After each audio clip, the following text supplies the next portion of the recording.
GEVO stock analysis Thursday. Is it a buy or not? Watch this 1-minute video till the end, find out.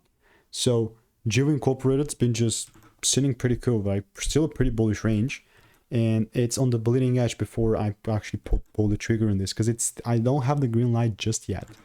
By the way, I've done 34,000 videos over the last 4 years, spent thousands of dollars on mentors and courses, we've documented everything. With this, like in particular, I have marked up kind of in the middle, because this is like where the most volume is, and we definitely tapped it. But I still don't have the green light too long, although it's such a bullish range, it's crazy. But the only thing that I really need to see is a proper shift. It's gonna have to be like this double break approach. It took me so much time to realize this, but unless the rules are met, there is just no way that I'm gonna move forward and just pull the trigger on this. It's actually that crucial.